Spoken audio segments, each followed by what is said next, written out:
je me souviens de l'avoir révélé au football sur le pré du Ragacet d'Ambarès. Et c'était mon premier match de coaching au Ragacet d'Ambarès. Et bien sûr, j'arrive à la mi-temps avec 3-0 dans la musette. Et je crois que sur le corner à 5 minutes de la fin qui restait, donc il a enfin joué le ballon de la tête, mais il a rentré le gardien, le libéro, le stopper et le ballon dans le but. Et on a fait 3-3. Voilà, donc je me souviens surtout de ce match, référence pour moi, où j'avais trouvé un avant-centre que j'aime bien. Parce que moi j'ai toujours aimé les poètes, si tu veux, dans le but.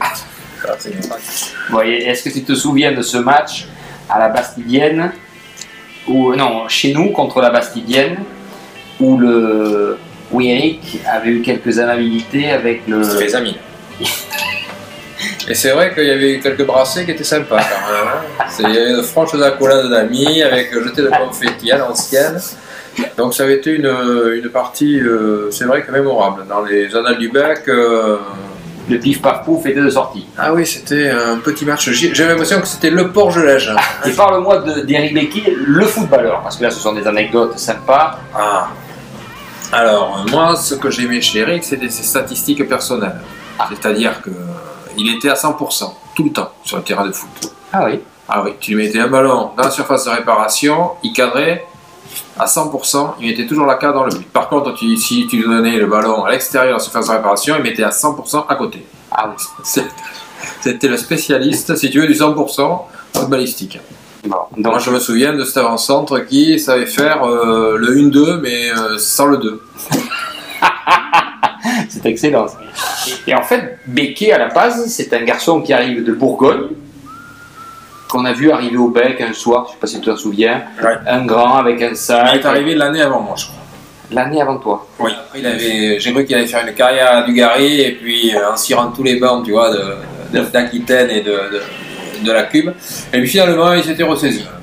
Du footballeur de qualité supérieure. Ouais. Parce qu'à la base, Eric donc, jouait avec la réserve.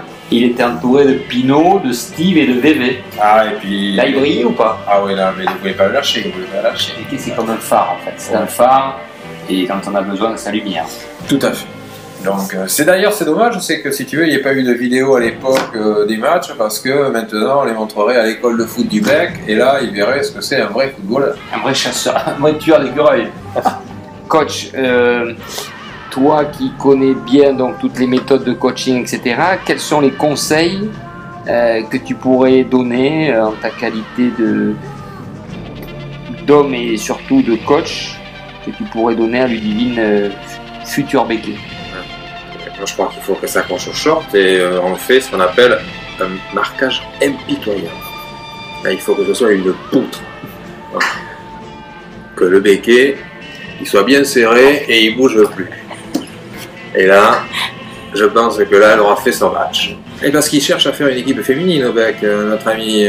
Et là, il pourrait trouver un stopper, vraiment, qu'il a sous la main, qui pourrait travailler à la maison. Et le dimanche, il la met sur le pré, il gagne les matchs. Voilà. Finalement, il cherche à faire une équipe féminine pour l'année prochaine. Il cherchait des joueuses et il n'a plus que 10 à trouver, il en a déjà une. Voilà.